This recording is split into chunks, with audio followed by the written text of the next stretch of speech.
So I saw this little indie film called Kicks, and wow, did this movie really surprise the hell out of me. I honestly didn't know what to expect from this film, nor had I heard anything about it until now. And what really surprised me was on how fantastic it turned out to be, and this might be one of my favorite movies of 2016.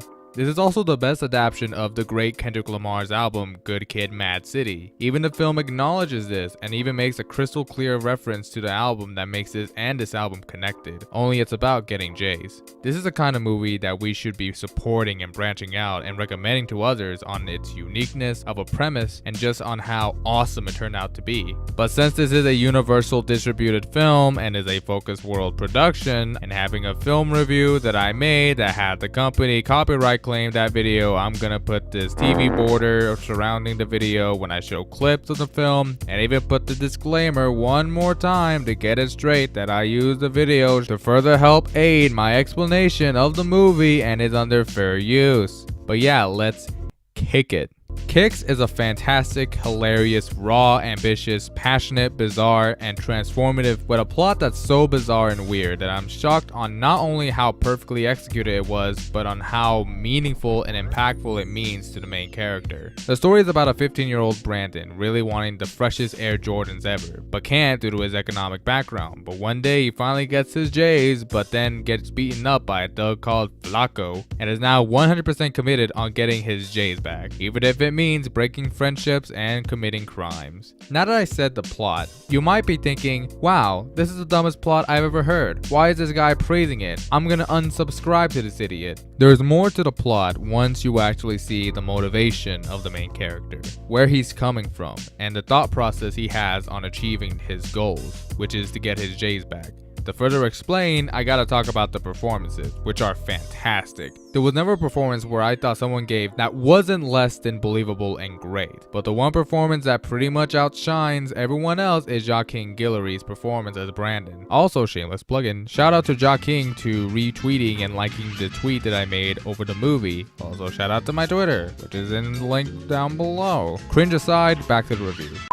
This is what happens when directors actually understand on how to get child actors give great performances, and this is one of those examples. This kid has a promising future ahead of him, if given the right roles and not roles for films that come from screen gems. He doesn't talk that much in the film, mostly narrates, and when he does get to speak in person, it shows a lot about his character. But what sells his performance to the point of just brilliance is that this is a performance that really relies on facial expressions, and man, did this kid deliver a performance. Just a simple look gives so much of what this character is feeling internally. It's a performance that's reserved, quiet, yet says so much and is really ready to fully explode. Best explained is when he gets his J's stolen, and you just see him sitting down on the ground with his tears flowing through his cheeks. Just one look and you just feel the pain this character is going through.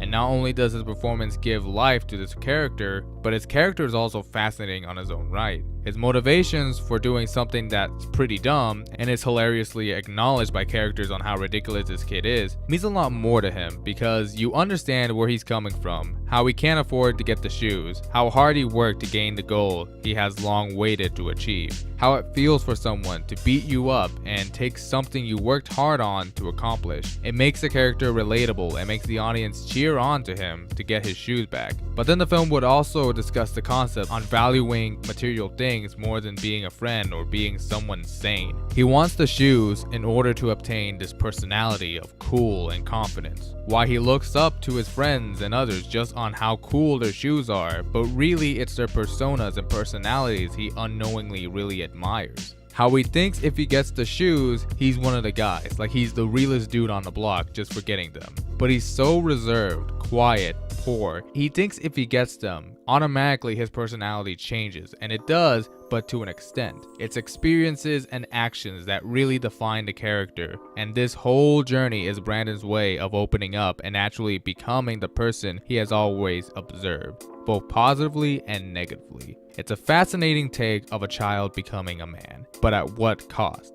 Risking the people that had your back, risking your innocence, your morality, all this just for a pair of Jordans. The directing is fantastic and ambitious. It's a directorial debut from Justin Tipping, and what a debut it was. Amazing cinematography, a weird premise, incredibly well executed, a great soundtrack that cleverly would have the title of a song and artist who made it as if it's a chapter, and would accurately describe the scenario of what the following scene is going to be. And while having a fantastic song selection, it would rather have scenes relying on an actual score rather than a rap song, which is a great change of pace. It's a movie that needs a lot more support and attention, and needs an audience. I highly recommend checking it out. Show some support to something unique and original. I'm giving Kicks an A+.